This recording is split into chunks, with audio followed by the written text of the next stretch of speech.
오늘 저에게 주신 하나님 말씀 함께 보겠습니다. 로마서 7장 19절에서 25절까지 말씀입니다. 로마서 7장 19절에서 25절까지 제가 한 절, 여러분이 한 절 교독하도록 하겠습니다. 내가 원하는 바 선은 행하지 아니하고 도리어 원하지 아니하는 바 악을 행하는도다.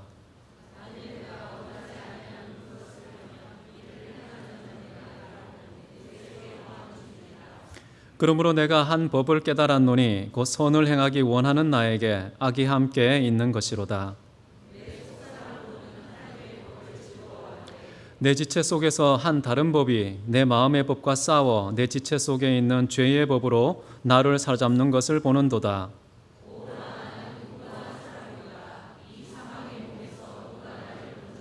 같이 읽겠습니다.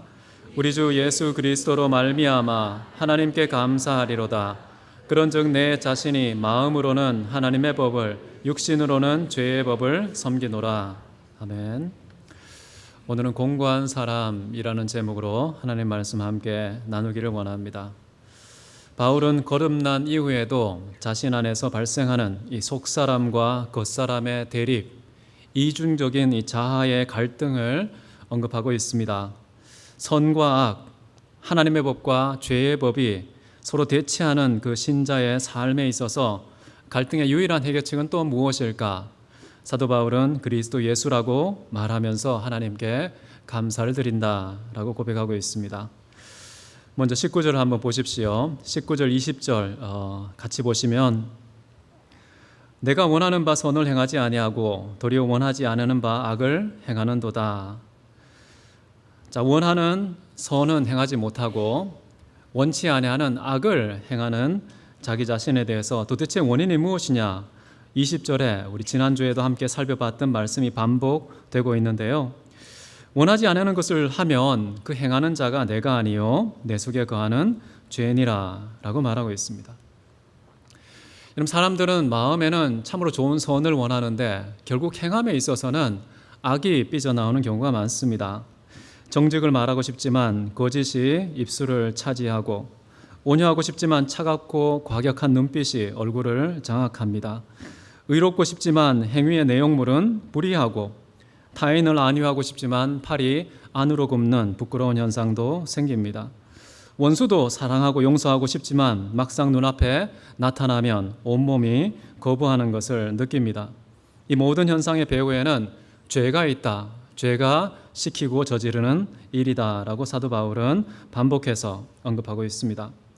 저는 이 사실을 굳이 반복해서 똑같은 문장을 다시 쓰는 이 사도 바울의 심정이 어떤 것일까 생각해 보기를 원합니다. 여러분, 죄를 짓는 것은 나 자신이 주동자가 아니라고 했습니다. 우리는 공모자요 협조자로서 죄를 짓는다는 것이죠. 죄의 주도적인 역할은 죄 자신이 저지르고 있다는 것. 그렇기 때문에 우리는 죄와 그리고 죄를 짓는 인간의 인격, 이 두 가지를 구분할 필요가 있습니다. 우리 자신에 대해서도 그렇고요, 타인의 죄에 대해서도 우리는 그런 분별력을 가져야 할 것입니다. 우리는 나 자신이 죄를 지었을 때 그 죄를 감당하지 못하여서 스스로 자책하고 심지어 자학하기까지 하는 경우를 많이 봅니다. 그러나 우리가 죄와 죄인 사이의 이 구분 속에서 죄를 저질렀을 때 과연 어떤 태도를 취하는 게 합당한가? 우리 기독교가 늘 취하는 기본적인 태도가 있는데요. 그것은 바로 죄는 미워하되 사람은 사랑해야 한다라는 것이죠. 우리 자신이 혹시 정말 나 자신도 용납할 수 없는 그런 죄를 저질렀다 할지라도 그 저지른 죄에 대해서 그 죄를 더욱 미워하는 반응을 해야 된다는 것이고, 그럼에도 불구하고 하나님은 나를 사랑하고 계시기 때문에 하나님의 사랑 때문에 나 자신을 또 사랑할 수 있어야 한다는 것입니다. 그렇기 때문에 아무리 심각한 죄를 저질러도 극단적인 자학으로서 스스로의 목숨을 끊는 일, 그것은 올바르지 않은 것입니다. 물론 그 피해가 내가 사랑하는 자들에게까지 번질까 봐 그것을 차단하기 위해서 자기가 스스로 죽음을 선택하는 그런 일들도 있기는 하지만, 그럼에도 불구하고 그런 것이 아무리 아름다운 모습이라 할지라도 자기가 기준이 되어서 자기가 사형의 집행관이 되어서는 안 되는 것입니다. 그렇기 때문에 나 자신의 죄에 대해서 죄와 죄인인 나 자신을 구분해서 생각하되 죄는 더더욱 미워하는 방향으로 나아가고 나 자신에 대해서는 오히려 죄의 역방향, 선을 지향하는 방향으로 더욱 질주하는 계기로 삼는 것이 범죄를 저질 때마다 가장 지혜로운 처신이 아닌가 생각합니다. 우리 자신에 대해서 그런 태도를 취해야 하겠지만 그러나 타인에 대해서도 우리는 동일한 그런 태도를 유지하는 것이 좋습니다. 심지어 나 자신에게 심각한 피해와 상처와 아픔을 주었다 할지라도 그 사람에 대해서 우리는 어떻게 태도를 취해야 되느냐? 그 사람이 저지른 죄는 미워해야 됩니다. 그것에 대해서 따끔한 질책을 해야 됩니다. 그럼에도 불구하고 우리 마음속에 그 사람, 그 인간에 대한 미움이 싹 트지는 않도록, 미움이 사망이라는 이런 영적인 사실을 기억하면서 절대 미워하는 그 선을 넘어가지는 않도록 자기 자신의 감정을 관리하고 지키는 훈련, 그런 것은 우리에게 대단히 필요한 것 같습니다. 쉽지가 않죠. 어떻게 죄와 죄인을 구분할 수 있습니까? 어떻게 따로따로 반응할 수 있을까요? 저 자신도 잘 안 되고요. 대부분의 사람들도 잘 안 된다고 생각합니다. 그런데 그럼에도 불구하고 성경은요, 그것을 교회에 요청하고 있습니다. 그래서 이 교회에 세상 사람들은 스스로 할 수 없는 이런 분별력, 그리고 강한 그런 실천력이 없다고 할지라도 교회만큼은 하나님의 말씀을 힘입어서 죄는 철저히 미워하되 그러나 사람은 원수일지라도 사랑하고 축복하고 기도하는 그런 판단력을, 예수님의 가르침을 포기하지 않는 그런 태도를 세상의 빛처럼 끊임없이 비춰주는 그런 공동체가 되어야 세상의 소망이 아니겠습니까? 레위기 19장 17절을 보시면 이런 말씀이 나옵니다. 너는 내 형제를 마음으로 미워하지 말고 내 이웃을 반드시 경책하라. 이 경책하라는 말은 그의 잘못에 대해서 집중적으로 꾸짖어서 돌이키고 수정할 수 있도록 돕는 섬김의 한 방편입니다. 그런데 미움이라는 것은요, 나도 모르게 심판자가 되는 자리에 서는 그런 잘못된 반응이라고 볼 수 있는 것이죠. 그렇기 때문에 이 두 가지 우리는 궁극적으로 잘 구분할 수 있어야 되겠습니다. 여러분, 사회에 법률이 왜 생겼습니까? 사회적인 제도가 생긴 이유는 무엇일까요? 잘못을 한 사람, 가해자가 있고 잘못을 당한 사람, 피해자가 있죠.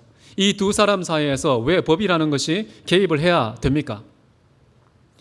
사람 자신을 미워하지 않고 그 벌 자체에 대해서만 형벌을 가하고 견책하기 위해서 사회법이라는 것이 우리에게 있는 것입니다. 그래서 그 죄의 경량에 맞도록 합당한 형벌이 그에게 주어질 수 있도록, 그렇지 않으면 잘못하면 균형에 맞지 않는 그런 반응과 보복이 가해질 수 있기 때문에 사회적인 법을 통해서 제재를 가하는 것이죠. 그래서 우리 모든 자연인은요, 사람을 끝까지 사랑해야 됩니다. 그러나 법조인은 정확한 법의 집행에 집중해야 되는 것이죠. 역할의 구분이 있습니다. 모든 성도님들은 우리 개개인에 대해서 철저하게 원수라도 사랑해야 된다. 그러나 그럼에도 불구하고 교회법이라는 게 있습니다. 사회법이라는 게 있습니다. 그 법을 적법하게 집행하는 것은 또 다른 문제라는 사실 우리가 기억하면 좋겠습니다. 자, 그리고 21절 한번 보십시오. 21절 말씀을 보면 그러므로 내가 한 법을 깨달았노니 곧 선을 행하기 원하는 나에게 악이 함께 있는 것이로다. 자, 하나의 법을 깨달았다고 사도 바울은 말하고 있는데요, 그것은 바로 내 안에 선을 행하고자 하는데 그런데 악이 내 곁에 바짝붙어 함께 동거하고 공존하고 있다는 사실, 그것을 고백하고 있습니다. 매 순간마다 모든 사안에 대해서 우리는 선악 그것과 마주하게 된다는 것이죠. 그리고 그 둘 중에 하나를 언제나 선택하며 살아가야 되는 그런 우리의 실존을 말하고 있습니다. 어떤 사람들은 자기에게는 선만 있고 악은 절대 없다고 착각하는 분들이 계십니다. 그렇지 않습니다. 아무리 착한 사람도, 사회적인 덕망이 높은 사람도요, 예외 없이 선과 악은 그 안에 공존하고 있다는 것. 사도 바울이 고백하고 있는 겁니다. 참으로 경건한 하나님의 사람 사도 바울도 자기 자신을 보니까요, 내 안에 어찌하면 악이 함께 있을까? 도무지 용납하고 받아들일 수 없지만 그것이 실체라는 것이죠. 진실이라는 것입니다. 자기가 처한 현실은 선악의 공존이다 라고 고백하고 있습니다. 아담은 어땠을까요? 아담과 하와도요, 죄와 악이 선과 함께 공존했다는 그런 것을 우리는 알 수가 있습니다. 그래서 늘 선악과가 여러분 어디에 심겨져 있었습니까? 에덴 동산 변두리에 있었습니까? 그랬으면 외면하고 충분히 살 수 있습니다. 그런데 한가운데 있어요. 어디를 가나 가시거리 안에 있는 이 선악과에 늘 직면하면서 선을 택할 것인지 악을 택한 것인지 그 기로에 서서 줄타기 하는 그런 인생을 살았다는 것인데요. 지금도 우리는 아담과 하와가 처했던 그 정황과 똑같은 상황에 처해 있다는 것. 그렇기 때문에 우리는 끊임없는 그 선택의 요청 앞에 서 있습니다. 선을 택할 것인지 악을 선택할 것인지. 사도 바울은 이 상황에 직면해서 가능하면 우리가 선을 선택해야 된다라는 방향은 지향합니다. 그러나 실상은 어떠할까? 좀 상황이 다르다고 얘기를 하는데요. 22절 한번 보십시오. 내 속사람으로는 하나님의 법을 즐거워하되. 하나님의 법은 뭘까요? 선입니다. 이 선한 법이 바로 하나님의 법인 것이죠. 그런데 사도 바울은 이 속사람이 하나님의 법을 즐거워하고 있다. 너무나도 귀한 고백 아닙니까? 동시에 내 지체 속에 다른 한 법이 있다고 얘기하고 그 법은 나를 사로잡아서 죄의 법 아래 무릎 꿇게 하는, 죄의 법의 노예가 되게 만드는 또 다른 법이 내 안에 있다라고 말을 합니다. 그래서 이 짧은 22, 23절 내에서 법이 네 가지가 등장하죠. 첫째는 하나님의 법, 두 번째는 마음의 법, 세 번째는 죄의 법, 그리고 죄의 법 아래 끌고 가고 있는 다른 법이라고 이 네 가지가 나와 있는데요. 먼저 하나님의 법을 즐거워하는 마음의 법. 대단히 귀한 거 아닙니까? 이 법이라는 말 자체가 질서와 규범 아닙니까? 하나님의 법을 내 마음의 질서로 받아들이고 있다. 내 마음의 규칙과 기준으로 받아들이고 있다. 저는 이런 사람은 참 큰 거인이라고 생각합니다. 여러분은 즐거움의 대상이 무엇입니까? 사도 바울은 내 속사람으로는 하나님의 법을 즐거워한다 라고 이야기하고 있습니다. 저는 즐거움의 대상이 인격과 삶의 크기라고 생각합니다. 여러분의 기호는 건강하십니까? 무엇을 선호하고 기대하고 목말라 하시는지요? 사도 바울은 하나님의 법을 즐거워했기 때문에 이 속사람은 가장 큰 행복의 수혜자가 되고 있다라고 말하고 있습니다. 이런 기준이 내 마음을 주장하고 내 판단력의 기초가 될 때에 그 사람은 참으로 건강한 그리스도인 된다고 저는 생각합니다. 사도 바울은 왜 하나님의 법을 마음의 즐거움으로 삼았을까요? 여러분도 삼고 싶으십니까? 어떻게 하면 삼을 수 있을까요? 사실 하나님의 법이 내 마음속에 파고들 때 얼마나 큰 고통과 얼마나 자기 포기가 요구되는지 아십니까? 정말 쉽지 않은 것입니다. 사도 바울이 즐거워했던 하나님의 법을 요약하면 간단합니다. 하나님 사랑과 이웃 사랑인 것이죠. 그것을 너는 너의 마음에 새기고 라고 성경에는 분명히 신명기에 기록되어 있습니다. 우리 마음판에 새겨져서 마음의 헌법처럼 자리를 잡도록 우리 마음속에 즐거움의 대상으로 삼아야 할 것은 하나님 사랑과 이웃 사랑으로 요약되는 하나님의 법이라는 것이죠.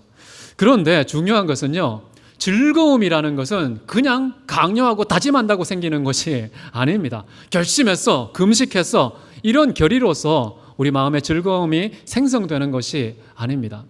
어떻게 하면 내 마음에 즐거움이 생깁니까? 여러분, 사과를 보면 군침이 흐르시죠? 안 흐릅니까? 입맛이 고급스럽시군요. 사과를 보면 군침이 흐르는 이유는 사과의 맛을 경험했기 때문이죠. 그걸 보기만 해도 그냥 기분이 좋아집니다. 엔돌핀이 나오는 것이죠. 자, 그런데 사도 바울은 그것을 깨달았던 것입니다. 하나님의 법이 너무나도 달콤한 것이다.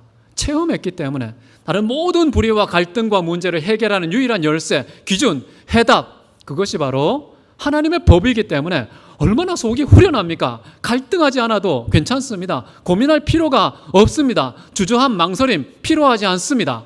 그냥 하나님의 법은 예만 있기 때문에 아멘 하면 그것이 최고의 기준에 도달하는 길입니다. 그것을 체험한 이 바울은 바로 즐거움의 대상으로 능히 삼을 수가 있었던 것이죠.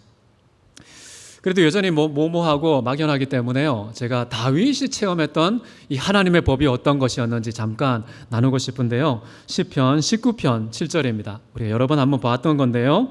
여호와의 율법은 완전하여 영혼을 소생시키시며, 이 무기력한 영혼이 벌떡 일어나는 그 생기의 공급처가 어디냐? 하나님의 법이라는 겁니다. 하나님의 법이 내 영혼에 들어오잖아요.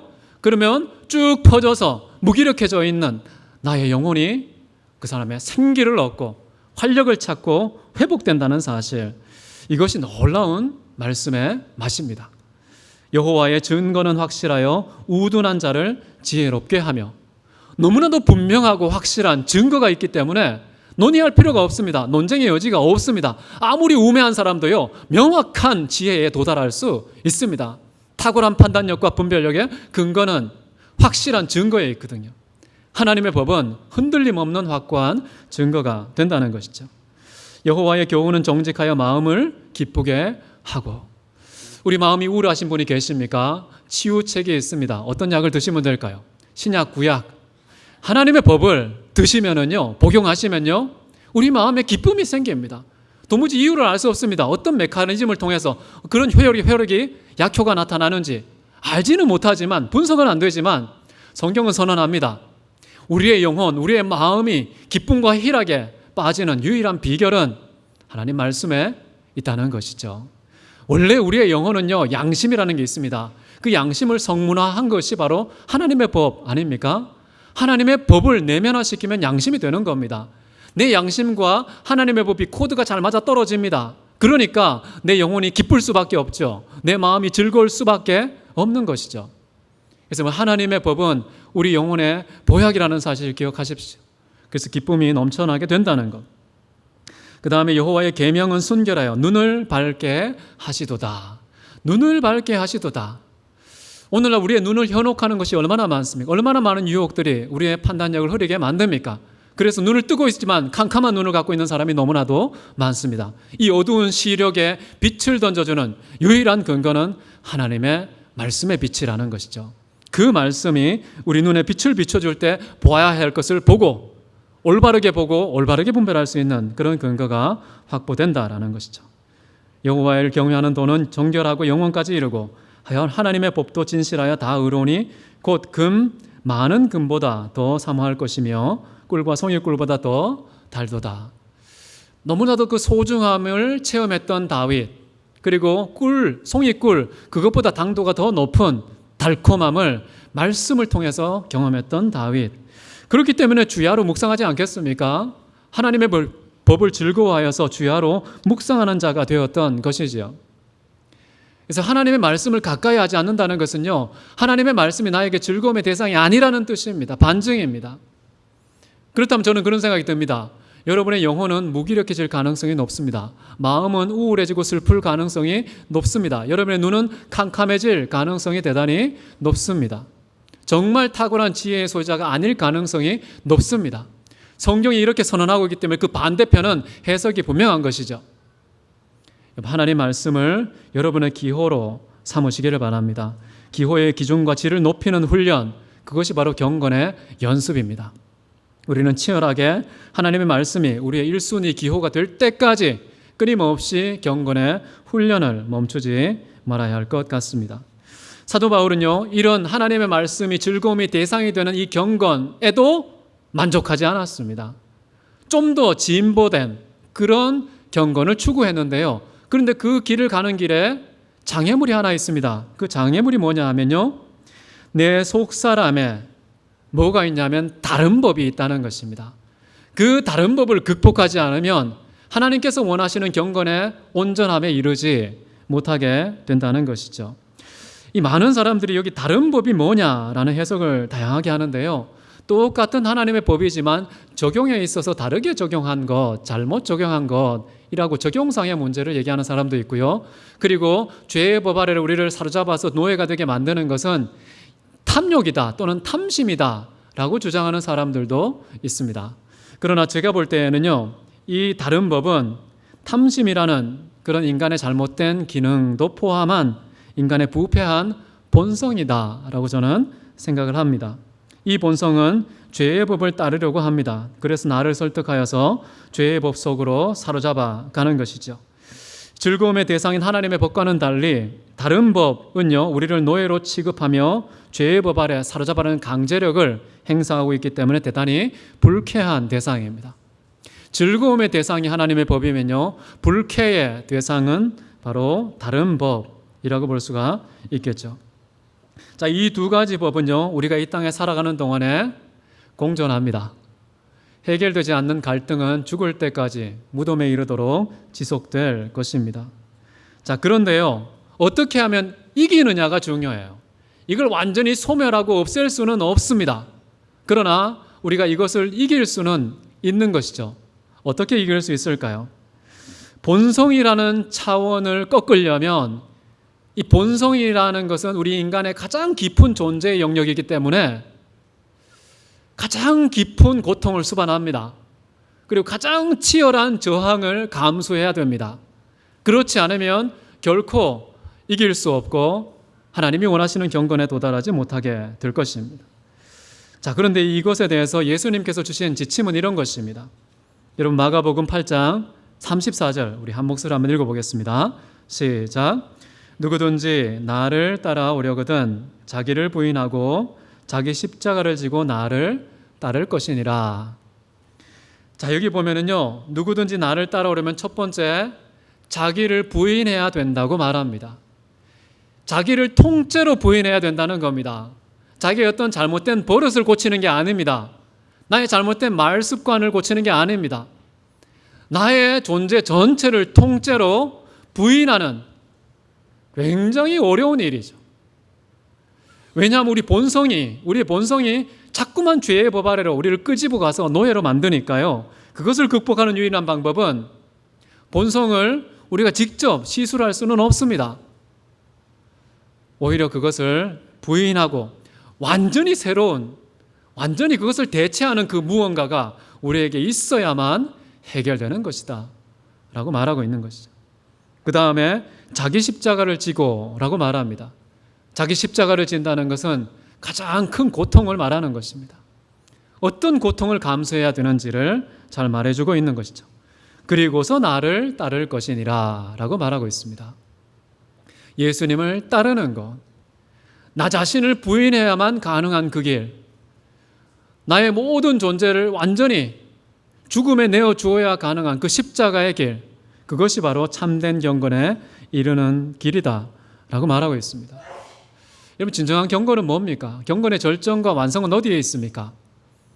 예수 그리스도 아닙니까? 예수님은 자기를 따르라고 합니다. 경건의 결정체이신, 경건의 완성이신 자신을 따르라고 말하면서 두 가지 조항을 우리에게 얘기합니다. 엄청난 저항을 감수해야 한다. 너 자신과 싸워야 된다. 너 자신을 부인하는 그런 싸움을 치루어야 한다는 얘기를 하고요. 동시에 그것에 수반되는 고통으로서 그 십자가의 고통, 예수께서 보여주신 그런 고통을 감수해야 된다. 물론 그럼에도 불구하고 하나님께서는요, 내 멍에는 쉽고 가볍다고 얘기를 합니다. 예수님께서 하나님 앞에서 지어야 되는 십자가를 다 짊어지셨기 때문에요, 이 땅에 살면서 우리가 기독교인의 삶을 구현함에 있어서 수반되는 그런 고통은 가볍고 쉽다는 것이죠. 그런 십자가의 고통 우리가 짊어질 때에 예수님을 따르는 것이고 예수님을 닮아가는 것이고 예수님처럼 사는 최고의 경건에 도달할 수 있다는 것이죠. 여러분, 과연 이렇게 최고의 경건에 도달하는 것, 우리 스스로의 힘으로 가능한 것일까요? 예수님을 믿고 난 이후에도요, 이런 경건의 경지, 나 자신을 부인하고 십자가를 짊어지는 최고의 그 경건, 그 삶은 우리 스스로의 힘으로는 가능하지 않다라고 말하는 것이 바로 14절입니다. 24절 한번 보십시오. 오호라, 나는 공고한 사람이로다. 이 사망의 몸에서 누가 나를 건져내랴. 자신을 공고한 사람으로 고백하고 있습니다. 왜 그럴까요? 내가 아무리 힘을 써봐도 노력해도 하나님의 법을 즐거워하는 내 마음의 법보다 나를 죄의 법 아래로 끌고 가는 또 다른 법이 훨씬 더 강력하다는 사실을 고백하는 것이죠. 그런데 이 강력함을 내가 스스로는 꺾을 수 없기 때문에 나는 공고한 사람이다. 너무나도 절망적인 그런 사람이다 라고 지금 말하고 있는 것입니다. 여러분, 한번 생각해 보십시오. 비록 하나님의 자녀가 되었는데 그럼에도 불구하고 우리는 살아갈 때 끊임없이 넘어집니다. 똑같은 지점에서 똑같은 행동으로 똑같은 범죄를 저지르는 나 자신을 바라볼 때마다 이 무기력한 절망, 쳐다볼 때마다 공고하고 탄식이 저절로 쏟아 나오는 것 아니겠습니까?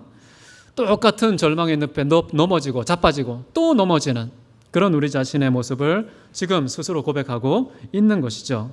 자, 그런데 뒷부분에 보시면요, 사도 바울이 공고한 자기 자신을 표현할 때 이런 독특한 단어를 씁니다. 보시면 사망의 몸이라는 표현을 쓰고 있습니다. 도대체 사망의 몸이라는 것이 어떤 것일까요? 너무나도 공고하고 절망적인 그런 몸이라는 뜻이겠죠. 사망에 늘 매달려 있는 인생, 사망을 향해 질주하는 인생, 사망을 생산하고 일으키는 인생, 타인에게 사망을 전염시키는 그런 인생, 정말 공고하고 절망적인 인생을 표현할 때 아마 사망의 몸이라고 얘기를 했을 텐데요.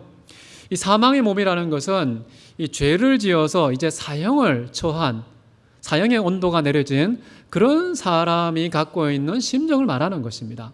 그런데요, 인류의 역사에서 이런 사망의 몸을 대변하고 정확하게 설명할 수 있을 만한 형벌이 별로 없습니다. 아무리 끔찍한 형벌도요, 죄로 말미암은 사망의 몸이 얼마나 심각하고 공고한 상태에 있는지를 다 설명하는, 충분히 우리에게 알려주는 그런 형벌이 지금까지 존재하지 않았는데, 그 중에서도 가장 가깝다고 말할 수 있는 게 뭐냐 하면요, 자기가 죽인 사람의 시체와 자기 자신을 묶어서 산채로 묻어버리는 그런 형벌이 합시형이라는 게 있습니다. 시체와 합하여서 처형을 당하는 그런 형벌이 하나 있습니다.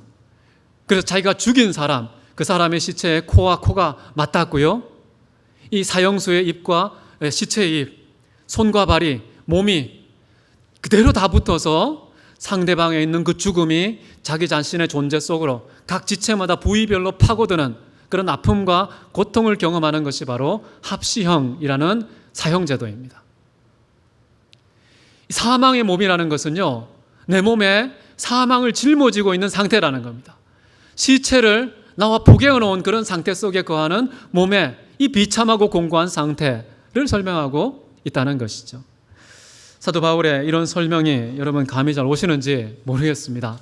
자신을 일컬어서 이 사망의 몸, 이 사망의 몸을 인식했던 사도 바울, 저는 이 대목이 참 부럽기도 합니다. 저는 나 자신을 범죄한 것도 별로 없어서 감옥 간 것도 없고 처형받은 것도 없습니다. 그러니까 나는 괜찮다고 생각해요. 사망의 시체와 무관한 존재로 생각하는 경향이 저에게는 있습니다. 그러나 사도 바울은요, 그런 죄를 동일하게 저지르지 않았지만은 하나님 앞에서 영적인 감지력을 가지고서 자기 영적 상태가 지금 어떤 상황에 처해 있는지를 사망의 몸이라는 이 공고한 사람이라는 표현으로 체험하고 시인하고 고백하고 있는 것이죠. 저는 이런 것을 고백하고 받아들이는 것이 대단히 중요하다라고 생각합니다. 우리는 예수님 믿으면 무엇부터 생각합니까? 야, 나는 하나님의 자녀가 되었어. 하나님의 백성이 되었어. 천국의 시민이 되었어.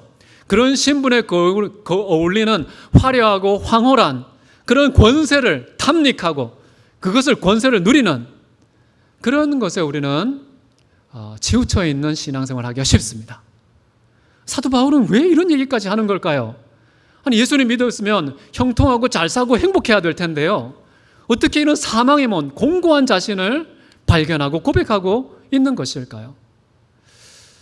저는 이 그리스도인이 직면한 이런 현실, 이것을 결코 외면해서는 안 된다고 생각합니다. 그리스도인이기 때문에 예수님을 알지 못하는 사람은 발견할 수 없는 인간의 그 실존, 사망의 몸, 그것을 발견하고 체험하고 인정하는 삶을 살 때에 건강한 기독인의 삶이 가능할 것이다 라고 저는 생각합니다. 여러분, 철학자 중에 쉐렌 키에르케고르라는 사람이 있습니다. 이 사람이 죽음에 이르는 병이라는 책을 썼는데요, 그 병은 뭘까요? 절망이라는 것입니다. 절망이 바로 죽음에 이르는 병이고요, 인간이라면 이 죽음에 이르는 질병으로서의 절망에 걸리지 않는 사람이 아무도 없다라고 단언합니다. 이게 짐승과 다른 것이라고 얘기합니다. 짐승은 절망하는 법이 없는데요, 인간은 절망에 이르는 죽음에 이르는 절망의 병을 누구나 걸린다라고 얘기합니다. 그럼에도 불구하고 걸리지 않는 사람이 있다면 이 사람은 어떻게 평가했을까요? 그 사람은 인간다운 사람이 아니다고 얘기합니다. 사람다운 인생을 살지 못했다. 짐승 같은 인생을 살기 때문에 경험하지 못한 거야 라고 설명을 합니다. 뭐 뜨끔했습니다. 내가 짐승인가 싶기도 하고요. 여러분, 절망이라는 것은요, 정말 정직하게 산다면, 정말 성실하게 인간의 삶을 살아가면 반드시 마주치고 직면하게 되는 질병이다 라는 것이고요. 이 절망이라는 질병은 인생의 끝이 또 아니라고 말합니다. 새로운 희망으로 가는 전환점의 역할을 한다고 얘기를 해요. 그런데 이 절망이라는 이 인생의 디딤돌을 박차고 오르지 않으면 결코 희망을 만나지 못한다. 절망이라는 인생의 실체를 체험하지 못한 사람은 결코 진정한 희망이 무엇인지 알지도 못한다고 얘기해요. 조금 건강해지면 희망이라고 생각하죠. 돈을 조금 벌면 괜찮다고 생각하죠. 취업을 하면 괜찮다고 생각하죠. 그게 진짜 희망이 아니라는 것이죠. 참된 희망, 참된 기쁨, 참된 만족과 행복은 우리가 절망을 지나갈 때 비로소 확인되는 것이다. 그래서 이 절망을 반드시 거쳐야 되는데 그 전환점에 해당하는 이 절망을 딛고 돌아섰을 때 마주하게 되는 것은 바로 그 유일한 절망의 해방구는 하나님밖에 없다는 것입니다. 인생에 이게 실존이라고 얘기합니다. 실존. 그분이 실존주의 철학자예요. 인간의 진정한 실존은 절망인데 그 절망 너머에 은총이라는 또 다른 보이지 않는 실존이 있는데 우리는 그 실존으로 가기 위해서 전환점인 이 절망을 디뎌야 한다. 지나가야 한다. 맞아야 한다. 라고 이야기를 하고 있습니다. 그렇기 때문에 저는 우리도 이런 절망은 인생의 필수적인 과정이다. 생략하거나 피해가지 말아야 하는 것이다. 그래서 여러분이 얼마나 절망적인 공고한 존재인지 사망의 몸인지 여러분 체험하십시오. 안 되면 기도하십시오. 뭘 이런 걸 다 기도하나 싶지만 기독교인은요, 이런 거 붙잡고 기도하는 자들입니다. 정말 사망의 몸이 뭔지, 이 인생이 얼마나 절망적인지, 이 세상이 어떻게 답이 없는지, 스스로는 해결할 수 없는 문제 속에 빠져 있어서 싸움과 미움과 갈등에 창궐하는 이 세상에 대해서 답을 제시하는 자는 절망에 직면한 교회 공동체가 되어야 된다는 것이죠. 여러분 자신이 개개인이 그러한 답의 공급처가 되시기를 주의 이름으로 축원합니다. 25절 한번 보십시오. 그 답을 어디서 찾습니까? 우리 주 예수 그리스도로 말미암아 하나님께 감사하리로다. 자, 누구로 말미암아 하나님께 감사했습니까? 여기 보시면요, 정확히 말하면 예수 그리스도 우리 주라고 말합니다. 순서가 바뀌어 있는데요, 예수 그리스도 우리 주, 이게 무슨 말일까요? 해답이 여기 있다는 것이죠. 이 공고한 사람, 사망의 몸에서 나를 건져낼 자, 나를 구원할 자는 누구인가? 예수 그리스도밖에 없다는 것인데 예수 그리스도가 어떻길래 건져준다는 말일까요? 주라는 말 속에 힌트가 있습니다. 주님이 뭡니까? 예수 그리스도가 나의 주님이 된다는 것이고요, 거꾸로 뒤집어서 말하면 나는 예수님의 종이 된다는 뜻이죠. 공고한 몸에서 해방되는 유일한 길은 뭐냐 하면요, 주님을 우리의 주인으로 삼는 것, 그리고 우리 자신을 하나님의 종으로 간주하는 것, 이것만이 유일한 해결책이라는 겁니다. 돈 많은 사람이 해결하던가요? 건강한 사람이 해결하던가요? 인맥이 좋은 사람이 해결하던가요? 높은 관직과 지위에 오른 사람이 해결하던가요? 인간의 궁극적인 절망이라는 실존을 해결할 수 있는 유일한 해법은 이 땅에 없습니다. 물리적인 것이 아닙니다. 하나님만이 풀어줄 수 있다는 것인데요, 하나님이 주인 되실 때, 그래서 예수 그리스도 우리의 주로 말미암아 하나님께 감사를 드릴 수 있게 된다는 것이죠. 이것이 진짜 우리에게 복입니다. 여러분, 주님의 종이 된다는 것을 주저하지 마십시오. 거북하게 생각하지 마십시오. 종이 된다는 것의 가장 큰 특징은 무엇입니까? 삶의 가시적인 특징은요, 순종입니다. 순종. 종은요, 삶이 순종입니다. 순종이 인생이고요. 근데 죄의 종이 아니라, 다른 법의 종이 아니라 예수 그리스도의 종이 된다는 것, 그것은 저는 최고의 축복이라고 생각합니다. 순종의 비밀이 있습니다. 어떤 비밀이 있을까요?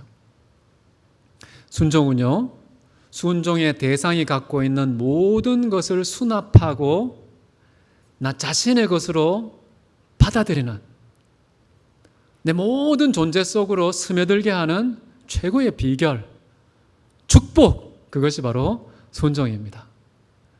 예수 그리스도의 지성을 있는 그대로 받아들이는 것이 순종입니다. 그분의 참으로 의로운 판단력을 그대로 받아들이는 것이 순종입니다.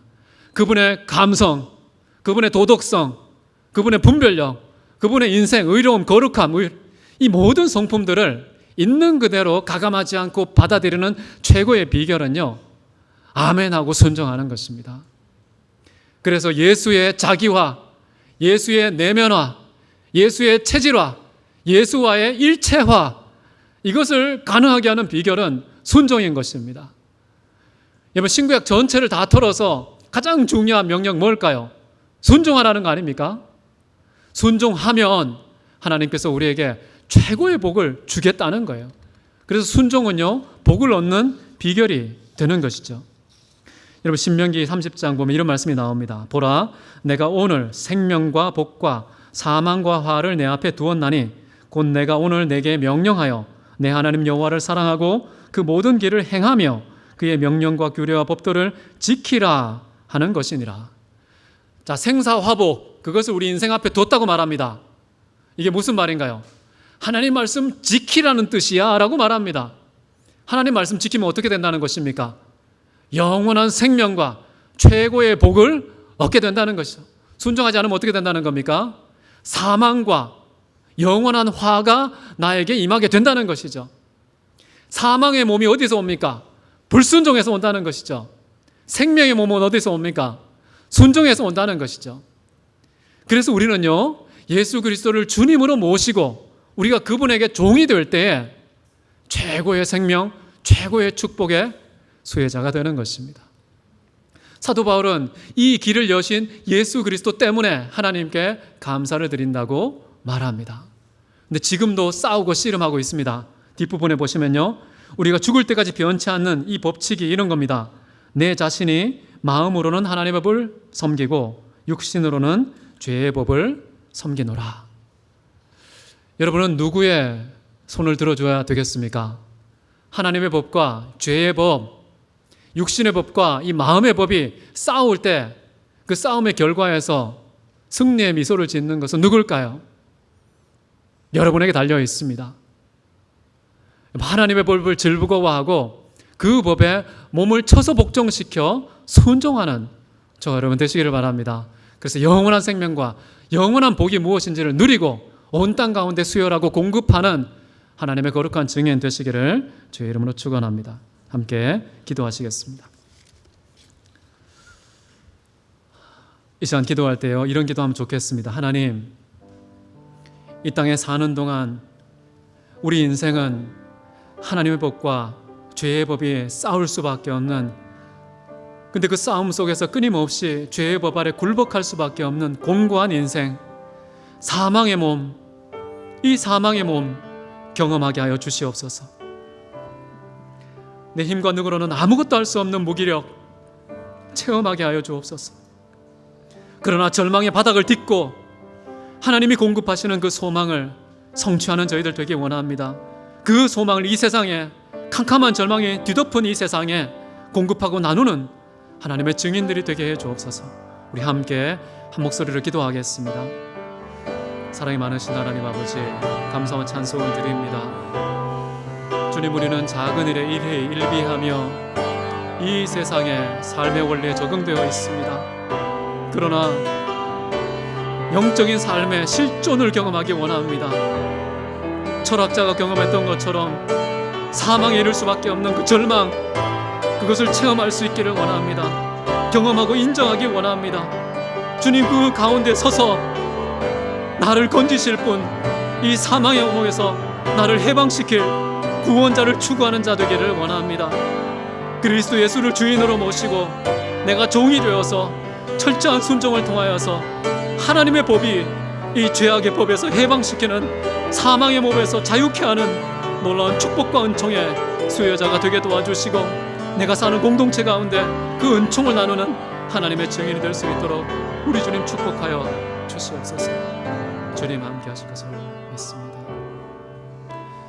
사랑이 많으신 하나님, 사망의 절망 주님 깨닫기를 원합니다. 인정하기를 원합니다. 사망의 한가운데 서서 그 사망도 수단으로 삼아서 생명을 이루시는 구원자 하나님을 바라보며 도움을 구하는 저희들 되게 하여 주옵소서. 그 하나님만이 절망 가운데 캄캄함에 뒤덮인 이 세상의 유일한 희망인 것을 믿음으로 바라보고 그 희망의 공급자 되게 도와주시옵소서.